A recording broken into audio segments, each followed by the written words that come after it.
आमेन, hallelujah. परमेश्वर के नाम की स्तुति हो। एक बहुमूल्य अवसर पिता परमेश्वर ने हम सबों को दिया। ये प्रभु का योजना है कि हम लोग सब अलग-अलग जगह में होने के बावजूद भी परमेश्वर की योजना के अनुसार हम सब लोग एक साथ जुड़े हुए हैं। आज हम थोड़े समय जो वचन का मनन करने के लिए इकट्ठे हुए हैं, आराधना करने के लिए इकट्ठे हुए हैं। आप सबों की आराधना की परमेश्वर ने स्वीकार किया है, मैं विश्वास करता हूँ। विशेष करके मेरे को जो अवसर दिया हुआ परमपिता परमेश्वर को और हमारे जो पासवान साहब हैं सजी सर को, और उनको दिल की गहराई से मैं प्रभु को धन्यवाद देता हूँ। कई सालों से हमारा रिश्ता है और प्रभु ने आज तक हम सबों को संभाल के रखा। इसके लिए मैं दिल की गहराई से परमेश्वर को धन्यवाद देता हूँ। मेरे पहचान के बहुत सारे लोग वहां पर हैं और आप सबों को देख करके प्रभु में बढ़ते हुए देख करके आनंद लग रहा है, खुशी है, आनंद है। इसके लिए मैं प्रभु को दिल की गहराई से धन्यवाद देते हैं। आइए हम थोड़ा समय आज के मनन करने के लिए हम भाग निकालेंगे। रूत का किताब से आज हम मनन करेंगे। रूत का किताब, उसका पहला अध्याय, उसका 16 वचन कोई भी मेरे साथ पढ़ लेंगे। Ruth chapter 1 verse 16।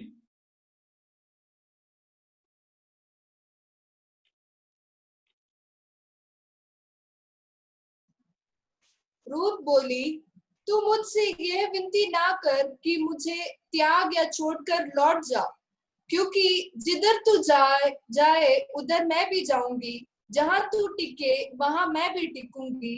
तेरे लोग मेरे लोग होंगे और तेरा परमेश्वर मेरा परमेश्वर होगा।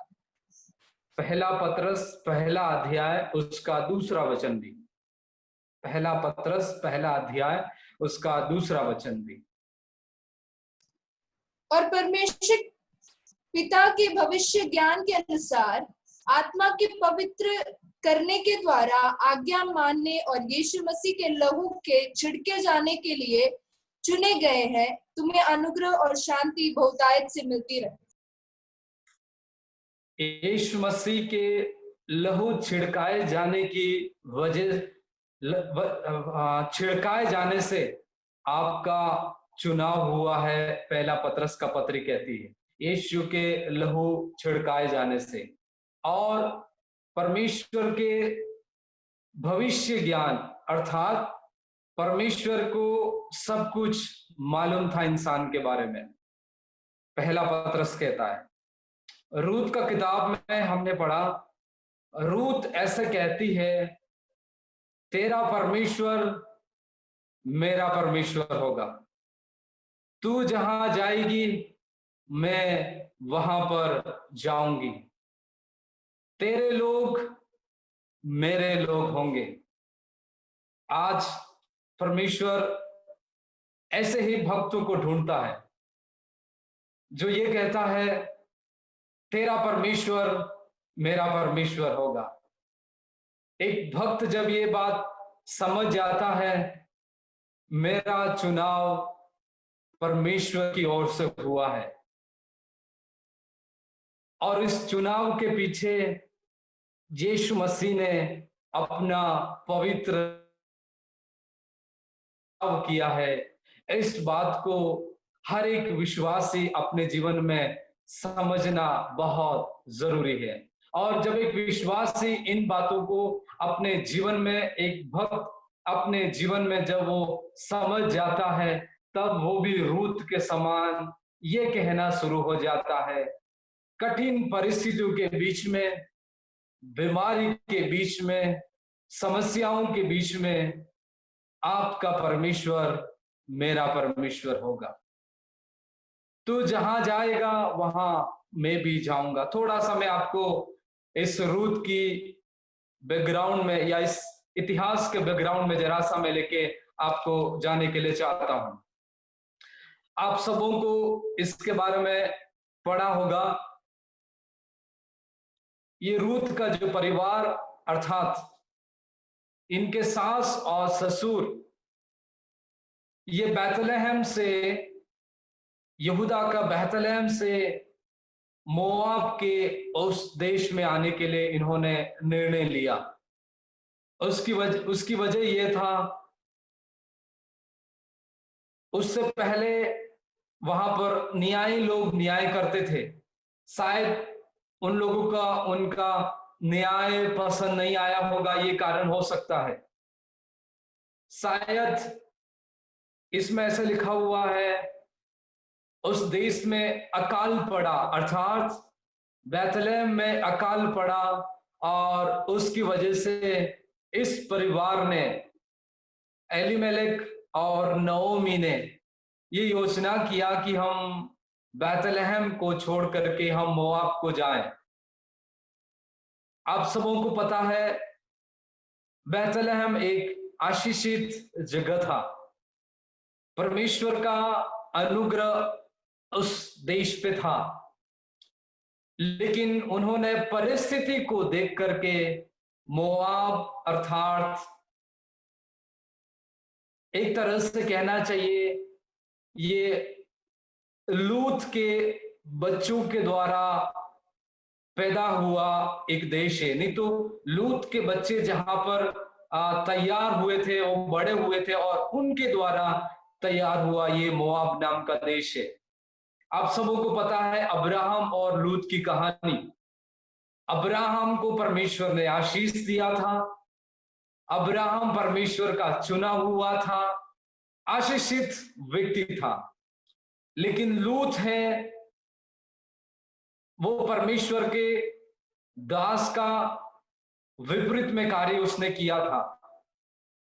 उसने हरा भरा चीज देख करके लूत ने अलग जगह पर जाने का तैयारी की, और उसके द्वारा ही ये मोआब देश का उत्पत्ति हुआ, ऐसा करके इतिहास कहता है। अब ये एलीमेलेक और ये परिवार हैं, वो सब जा रहे हैं मोआब के देश में, और वहां पर जाने के बाद में उन्होंने इस बात की जानकारी पता चली, किस बात की पता चली, पहला अध्याय उसका 6वां वचन कोई भी पढ़ ले। क्या जानकारी पता चली? रूत पहला अध्याय उसका 6वां वचन।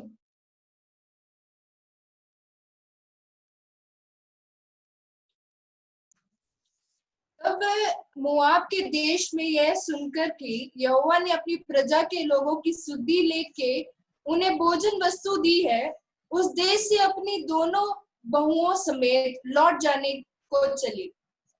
यस, अब ये लोग मोआब देश में हैं, और मोआब देश में रहते हुए इन्होंने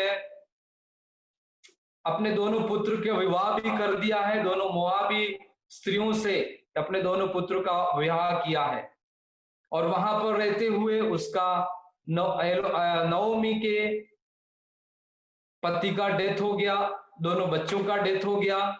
अब नओमी और उनकी दोनों बहुएं, उसमें से एक बहू थी रूथ, ये तीनों लोग वहां पर रहे हैं, और रहने के समय में अब उनको ये बात का पता चला कि परमेश्वर ने हमारे देश में फिर से आशीष दी है, और वो वापस रिटर्न करना चाहते थे, वापस अपने देश आना चाहते थे। और आने से पहले नओमी ने अपनी दोनों बहुओं से कहा, आप दोनों एक काम करो, आप दूसरी शादियां कर लो, या फिर आप दूसरी से ब्याह कर लो, मेरे साथ न आओ। नओमी ने, सासू मां ने अपनी दोनों बहुओं को नकार दिया। उसमें से एक सासू मां थी, एक बहू थी, उसने अपना रास्ता ढूंढ लिया। लेकिन ये रूथ है, इसने ऐसे कहा, मैं इस परमेश्वर को भूल नहीं सकती हूं, इस परमेश्वर को मैं त्याग नहीं सकती हूं। देखिए दोनों के बीच में डिफरेंस है। मेरे को पता है इन दोनों ने इज़राइल के परमेश्वर के बारे में शायद सुना होगा, लेकिन इज़राइल का परमेश्वर कौन है, कैसा है, इसके बारे में ज्यादा जानकारी इन दोनों बहुओं को शायद नहीं होगी। लेकिन जब एलीमेलेक और नओमी के साथ ये एक साथ मिल गए, मिलने के बाद में इनकी नओमी की गवाही को देख करके, नओमी के जीवन को देख करके, उनके व्यवहार को देख करके रूथ ने अपने जीवन में परमेश्वर को स्वीकार किया। और परमेश्वर को स्वीकार करके उसके जीवन में ये अश्योरेंस आया। क्या अश्योरेंस आया? ये निश्चय आया कि ये ही परमेश्वर है जो मेरा उद्धार कर सकता है, यही परमेश्वर है सच्चा परमेश्वर, इसके अलावा और कोई परमेश्वर नहीं है। इस बात की एश्योरेंस रूथ के जीवन में आया।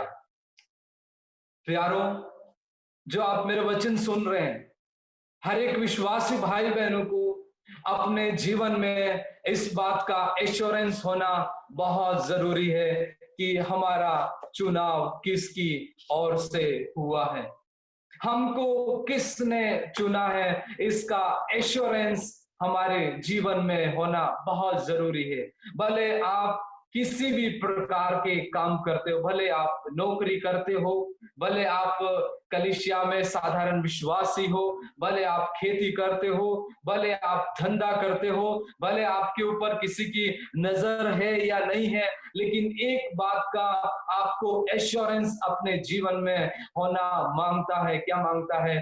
कि ये परमेश्वर है जो मेरे को, मेरी जरूरतों को पूरा कर सकता है। ये परमेश्वर है जिसकी मैं आराधना करता हूं, वो परमेश्वर मेरे लिए सब कुछ है। इस बात की एश्योरेंस हमारे जीवन में होना बहुत जरूरी है। नहीं तो प्यारो, आने वाला समय हर एक विश्वासी के लिए, इस संसार के लिए बहुत खतरनाक समय है। अभी हमारे हाथ में प्रभु ने वचन दिया हुआ है, अभी हमको प्रार्थना करने का स्वतंत्रता है, आराधना करने का स्वतंत्रता है, लेकिन हमें नहीं पता आने वाले समय हमारे सामने कैसा होगा, हमें नहीं पता। आप सबों को अपने जीवन में परमेश्वर मेरा परमेश्वर है, इसका एश्योरेंस होना बहुत जरूरी। मेरे साथ एक वचन निकालेंगे, कुलुस्सु का पत्री, उसका 2 अध्याय, उसका 2 वचन। पौलुस वहां पर ऐसे ही अपने लोगों को बताता है।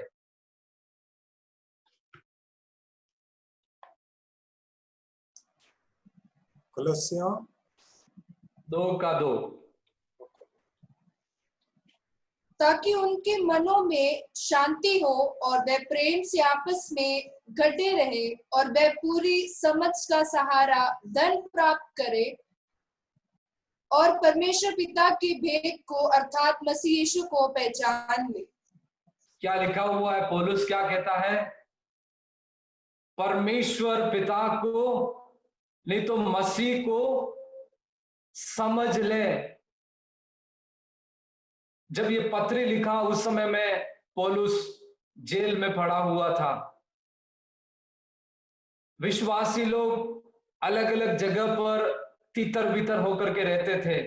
जैसे आज हम यहाँ पर अलग अलग घरों में बैठ करके प्रभु की आराधना करते हैं। कोई इफिसियों में जाके बैठा था, कोई कुलुस्सियों में जाके बैठा था, कोई थिस्सलुनीके में जाके बैठा था, अलग अलग जगह पर जाके बैठा था। पौल भी कहीं पर दूसरी जगह में था।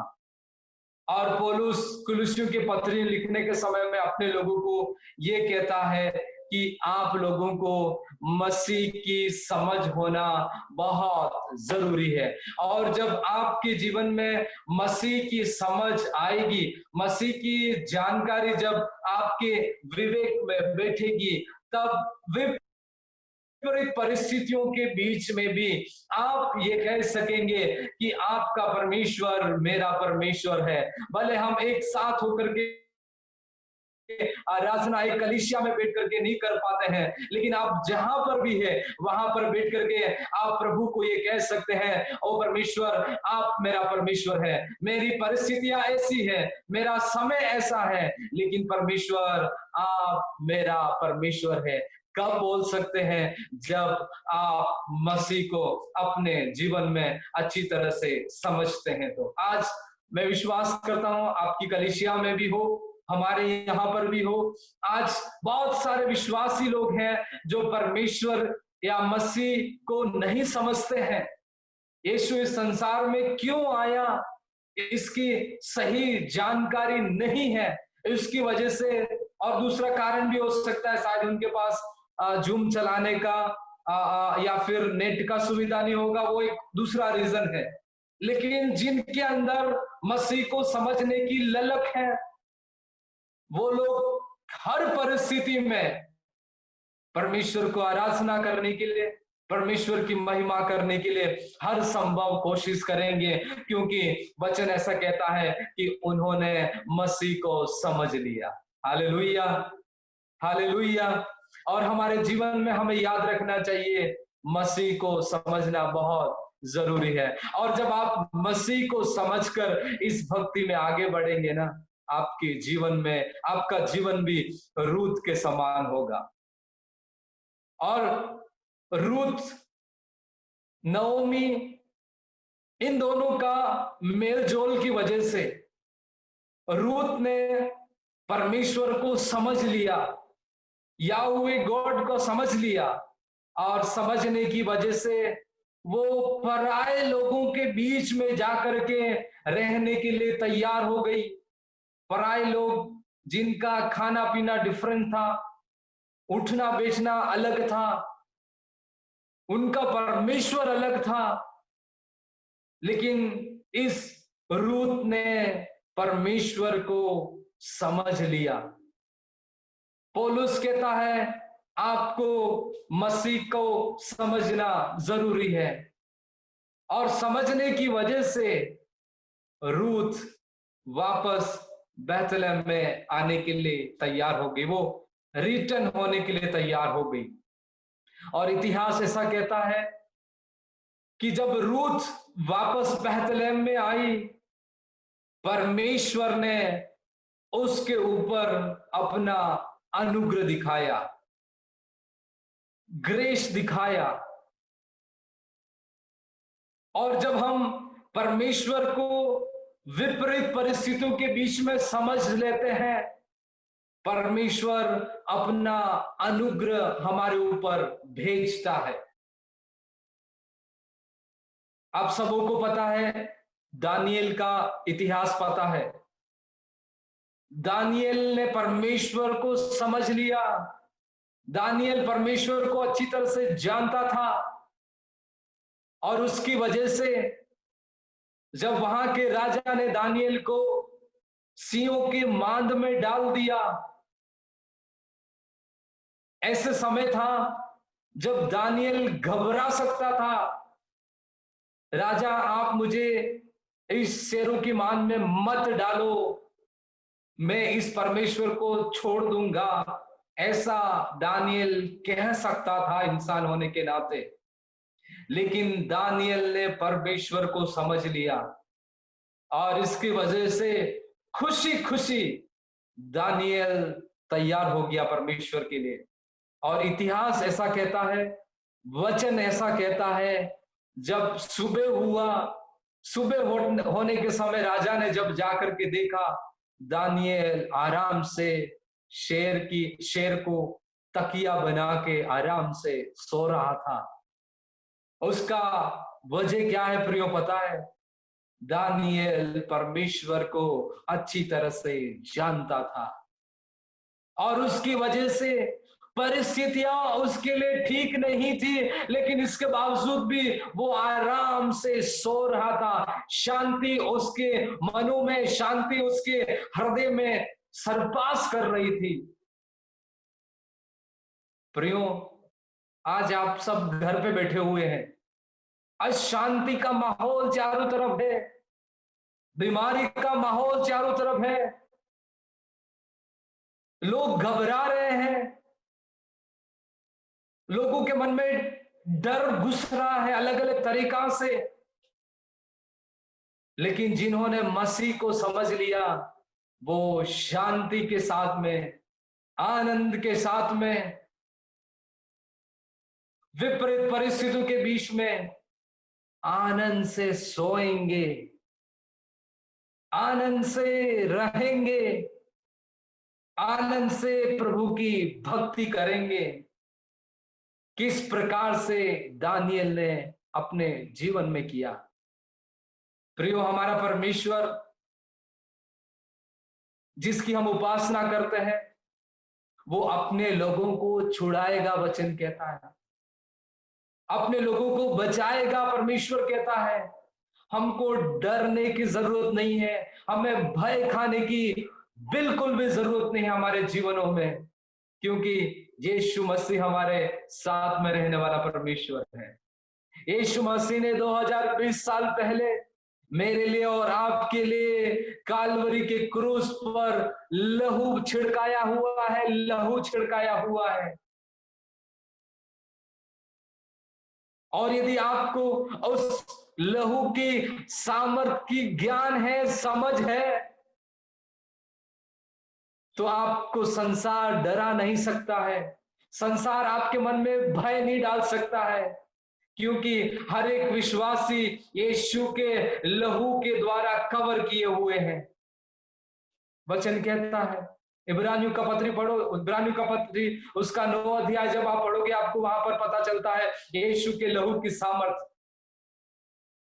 यीशु केवल चंगाई देने के लिए संसार में नहीं आया, यीशु केवल बीमारों को छुटकारा देने के लिए नहीं आया। बहुत लोगों का गलत फहमी है। यीशु के पीछे लोग आशीष के लिए दौड़ते हैं, प्रभु मेरे को नौकरी मिल जाए, प्रभु मेरे को मेरा मेरा मेरा परिवार में अच्छा हो जाए, मेरे बाल बच्चे अच्छे पढ़ाई लिखे हो, मेरे घर में शांति रहे। ये लोगों के मन की भावना है।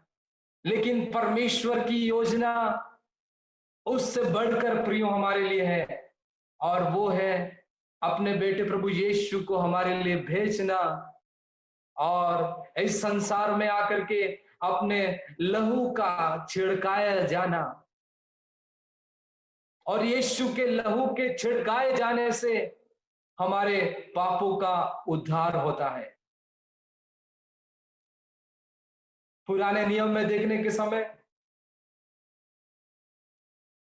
जब मूसा के समय में परमेश्वर ने कहा था जिस जिस घर की चौखट के ऊपर लहू लगा होगा, उस घर के बच्चों को अर्थात उस घर को कोई भी हानि नहीं होगी। और जब मौत का स्वर्गदूत उस घर से होकर गुजरता, जब लहू को देखता था, उस घर को छोड़ देता था। आप भी यीशु के लहू के द्वारा कवर किए हुए हैं। बीमारी, समस्या आपको छू नहीं सकती, और यदि छुएगी भी तो भी परमेश्वर, पहला पत्रस का पत्री कहती है, परमेश्वर के भविष्य ज्ञान के अनुसार वो आपको छुड़ाएगा। सबसे पहली बात, एक विश्वासी को अपने जीवन में एश्योरेंस होना बहुत जरूरी है। दानियल के समान एश्योरेंस होना जरूरी है। रूथ के समान अपने जीवन में एश्योरेंस होना जरूरी है। सासू मां, आपका परमेश्वर मेरा परमेश्वर है। दूसरा, रूथ के जीवन से हम समझ सकते हैं, रूथ को इस बात का एश्योरेंस था, इसके ऊपर अनुग्रह या ग्रेस उसके ऊपर आया पराये देश में जाने के बाद भी। अब इतिहास कहता है, बोआज नाम के उसी के कुटुंब के व्यक्ति ने उसके ऊपर अनुग्रह किया, उसको मोल लिया और उसका छुड़ाव का कारण बना। और उस छुड़ाव के कारण का पीछे मुख्य कारण यह था, इस बहन रूथ ने अपने जीवन में परमेश्वर को समझ लिया था। इब्रानियों का पत्र उसका 10 अध्याय उसका 22 वचन कोई पढ़े। इब्रानियों का पत्र उसका 10 अध्याय उसका 22 वचन।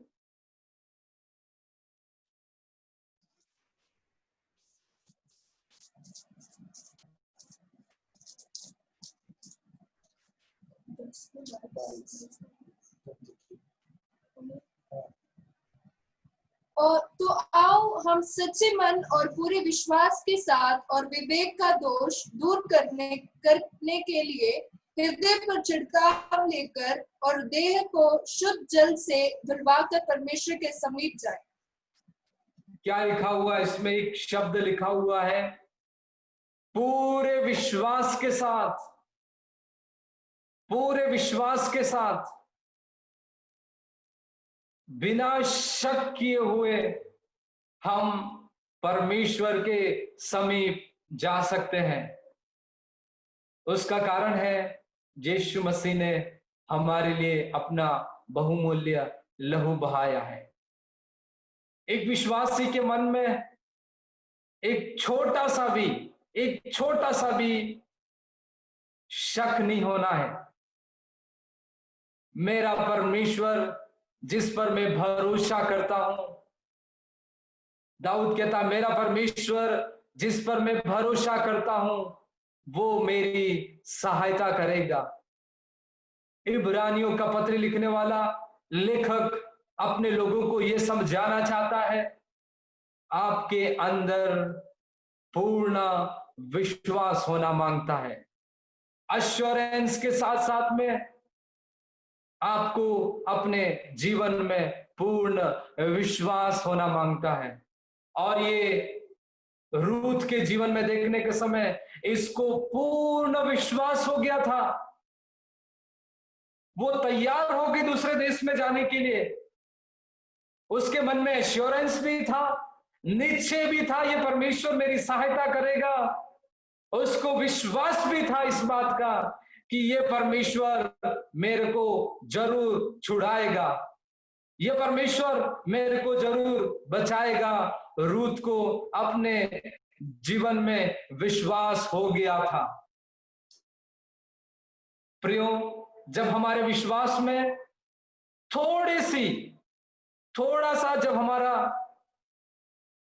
विवेक में शक आता है, उसी समय शैतान हमको पकड़ने के लिए कोशिश करता है। इसमें लिखा हुआ है शुद्ध विवेक। हमारे मसीह जीवन में हमें शुद्ध विवेक के साथ में आगे बढ़ना बहुत जरूरी है। यदि हमारे जीवन में शुद्ध विवेक के साथ में, सच्चे विश्वास के साथ में यदि हम आगे नहीं बढ़ते तो शैतान कभी भी आकर के हमको परमेश्वर के राज्य से अलग लेके जा सकता है। इसका एक साधारण उदाहरण हम यीशु मसीह के जीवन से देख सकते हैं। यीशु मसीह ने 40 दिन तक उपवास किया। 40 दिन तक यीशु ने उपवास किया और उपवास करने के तुरंत बाद यीशु को भूख लगी। और जब यीशु को भूख लगी,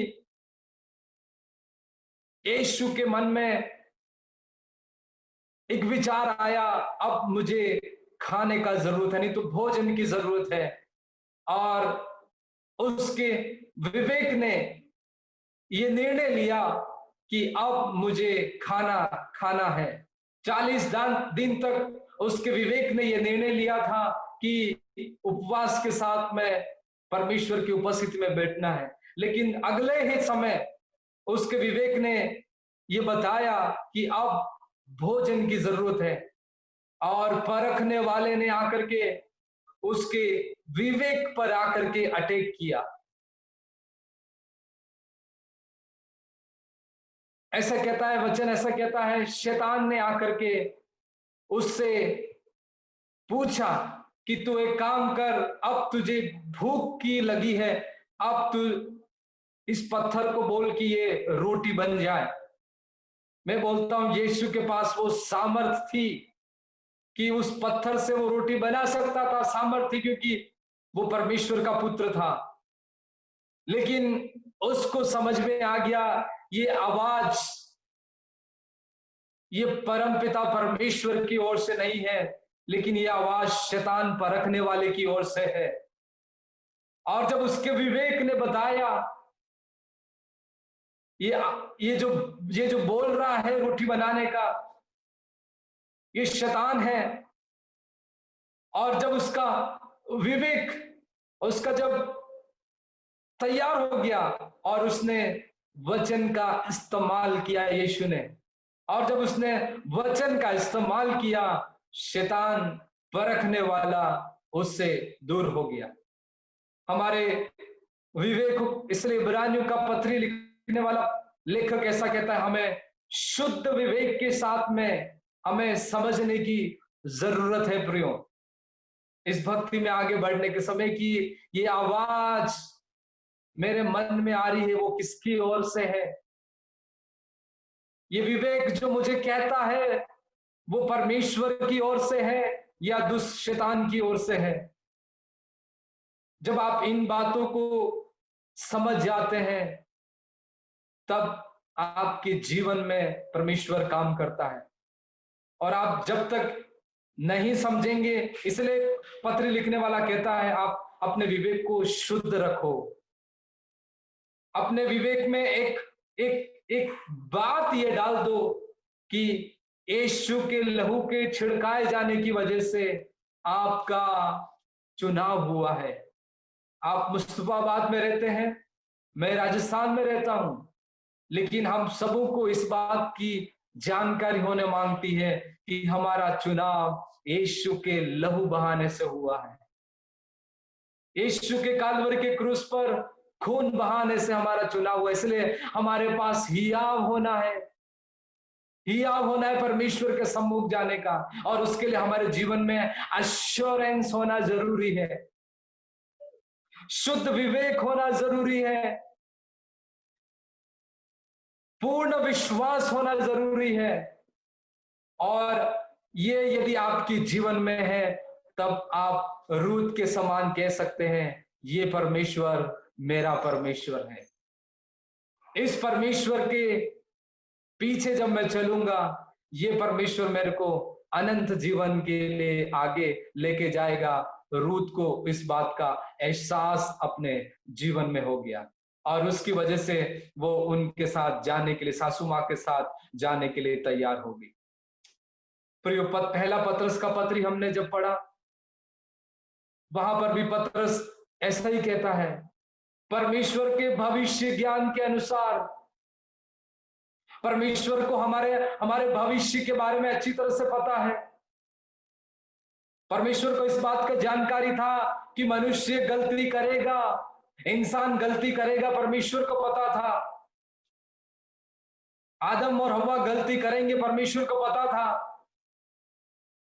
शैतान उनको गड़बड़ी करवाएगा, परमेश्वर को पता था। और भविष्य ज्ञान के अनुसार परमेश्वर ने अपने पुत्र प्रभु यीशु मसीह को हम इंसानों के लिए संसार में भेजा। बहुत सारे लोग, यहूदी लोग, जब उन्होंने यीशु को क्रूस पर चढ़ाया, वो उनके मन की भावना ये थी, हमने बहुत बड़ा काम कर दिया, हमने बहुत बड़ा काम कर दिया यीशु को क्रूस पर चढ़ा करके। लेकिन सही में एक बात बोले, वो परमेश्वर की जो मर्जी थी वहां पर पूरी हुई। यदि यहूदी लोग समझ जाते कि वो यीशु या परमेश्वर है, तो वो कभी भी यीशु को क्रूस पर नहीं चढ़ाते। संसार की बुद्धि और यहूदियों को इस बात की जानकारी नहीं थी कि सही में वो परमेश्वर का पुत्र है, और उसकी वजह से उन्होंने यीशु को क्रूस पर चढ़ा दिया। और कुरिन्थियों का पत्री ऐसा कहता है कि क्रूस की कथा नाश होने वालों के लिए मूर्खता है। क्रूस की कथा कोई नहीं समझता है, कोई समझ भी नहीं पाया। और मैं ऐसा कहते हैं, हम मूर्खों को, याद रखना एक और बात, हम मूर्खों को परमेश्वर ने इस क्रूस की कथा को समझने का एक बहुमूल्य अवसर दिया है जो संसार में किसी को नहीं मिला है। एक विश्वासी को मिला है क्रूस की कथा को समझने का। और जितने साल प्रभु ने हमको इस संसार में जीने के लिए अवसर दिया है, उतने साल आप प्रभु को धन्यवाद देना। प्रभु, मैं जब इस संसार में जीता हूं प्रभु, आपने मेरे को आपकी क्रूस की कथा को समझने का अवसर दिया। आपके लहू बहाने का, लहू क्यों आपने बहाया उसको समझने का अवसर प्रभु आपने मेरे को दिया। जब आप इस बात को पकड़ लेंगे, आप कभी भी विश्वास से पीछे नहीं हटेंगे। उस बहन के समान, औरपा के समान आप कभी भी इस परमेश्वर को भूलेंगे नहीं। औरफा वापस चलेगी अपनी पुराने रीति रिवाज में, क्योंकि उसने परमेश्वर की कथा को समझा नहीं। लेकिन रूथ ने परमेश्वर की कथा को समझ लिया।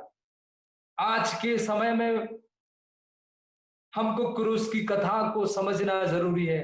यीशु ने हमारे लिए क्यों लहू बहाया, उसको समझने का बहुत जरूरी है। और जब एक विश्वासी इस बात को समझ लेता है, उसके अंदर पूरा विश्वास आता है, उसके अंदर फुल एश्योरेंस आता है, ये परमेश्वर मेरा परमेश्वर है। दानियल के समान विपरीत परिस्थितियों के बीच में भी वो परमेश्वर के लिए खड़ा रह सकता है। और प्रियो, हमारे सामने अभी परिस्थितियां ऐसी ही है, विपरीत परिस्थितियां हैं। हमें आराधना करने के लिए एक साथ जगह नहीं है।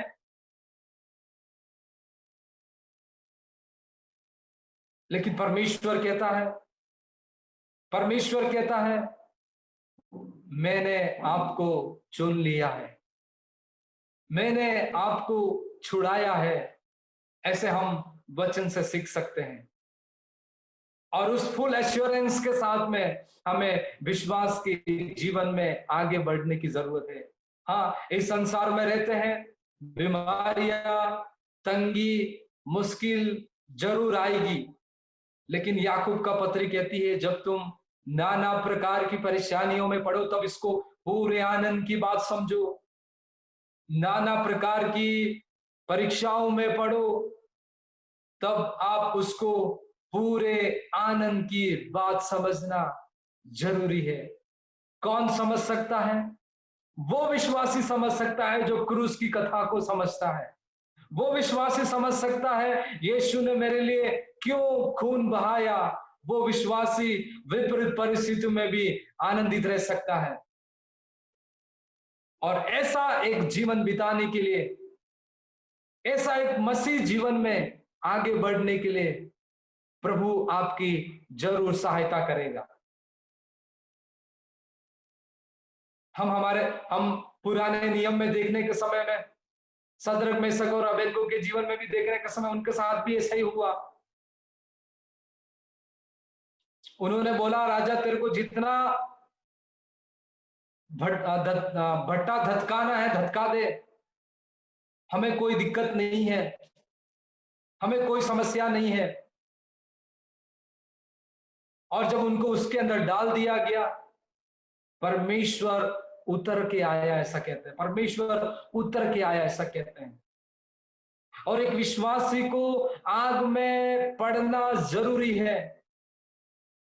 एक विश्वासी जब तक आग में नहीं पड़ता है, एक विश्वासी जब समस्याओं से जब तक नहीं घिरता है, परीक्षाओं से जब तक नहीं घिरता है, तब तक उसका वो घास से बना हुआ है या सोने से।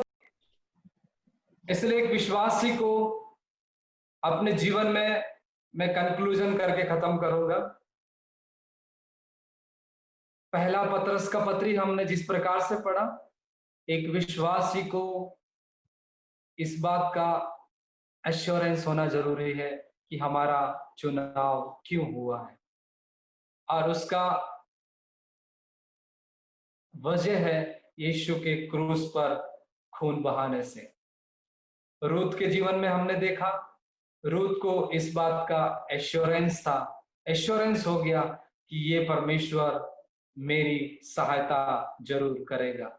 ये मेरी सासू माँ का परमेश्वर मेरे को जरूर छुड़ाएगा। सासू माँ का परमेश्वर मेरे को जरूर उस पार लेके जाएगा। रूथ को अपने जीवन में एहसास हो गया, और इस बात को एहसास करके हमें इन दिनों में विश्वास के जीवन में आगे बढ़ने की जरूरत है। और जब आप इस प्रकार से विश्वास के जीवन में आगे बढ़ते हैं, मैंने आपको बोला एक विश्वासी है वो उसके जीवन में आग का अनुभव आता है, आग का अनुभव आता है और आना भी चाहिए, तभी वो पक्का है या कच्चा है। उसका घर घास फूस से बना है या फिर उसका घर सोने से बना है, वचन से बना है, आग के बीच में पता चलेगा। आग लगेगी लेकिन विश्वासी जलेगा नहीं, समस्याओं से घिरा रहेगा, समस्याओं से घिरा रहेगा, लेकिन पवित्र आत्मा उसकी सहायता करेगा, उसके बीच में उसकी रखवाली करेगा। अय्यूब आग के बीच में गुजरा, समस्याओं के बीच में घिरा हुआ था, लेकिन अय्यूब को अपने जीवन में एश्योरेंस था कि ये परमेश्वर मेरे को जरूर बचाएगा, इस परमेश्वर मेरी जरूर अगुवाई करेगा, उसको एश्योरेंस था। हमारे जीवन में भी विपरीत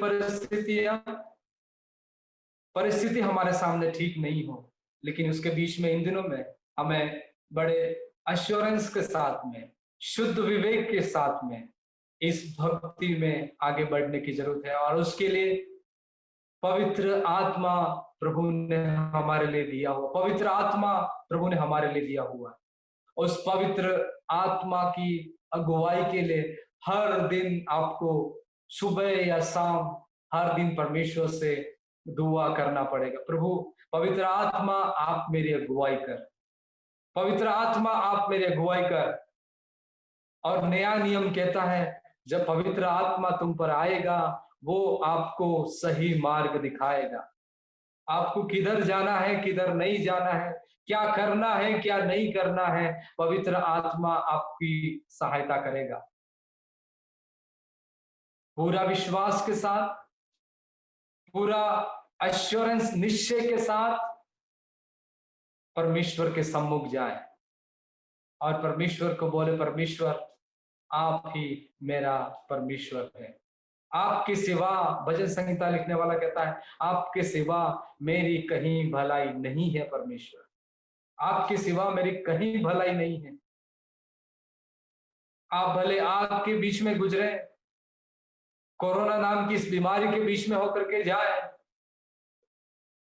आप हर दिन प्रभु परमेश्वर से ये प्रार्थना करना, परमेश्वर बीमारी मेरे चारों तरफ है, अनदेखी बीमारी मेरे चारों तरफ है, डर का माहौल मेरे चारों तरफ है, लेकिन परमेश्वर आपका पवित्र लहू, पवित्र लहू, पवित्र लहू मुझ पर लगा हुआ है, पवित्र लहू का छिड़काव मेरे पर हुआ है। वो एश्योरेंस के साथ में आप अपना काम कीजिए, अपने विश्वास में आगे बढ़िए, और जब आप ऐसे बढ़ेंगे प्रभु पवित्र आत्मा आपकी सहायता और मदद करेगा। प्रभु आप सबको इस वचन के द्वारा बहुत ऐसे आशीष और अनुग्रह दे, और उसी एश्योरेंस में पूरे विश्वास के साथ में और परमेश्वर को समझ करके, क्यों यीशु इस संसार में आया, मेरा चुनाव क्यों हुआ है, इस बात को समझ करके, वचन की गहराई को जान करके, इस विश्वास में, इस भक्ति में हम सबको आगे बढ़ने के लिए परमपिता परमेश्वर हम सबकी सहायता और मदद करे। प्रभु आप सबको बहुत ऐसे आशीष और अनुग्रह दे।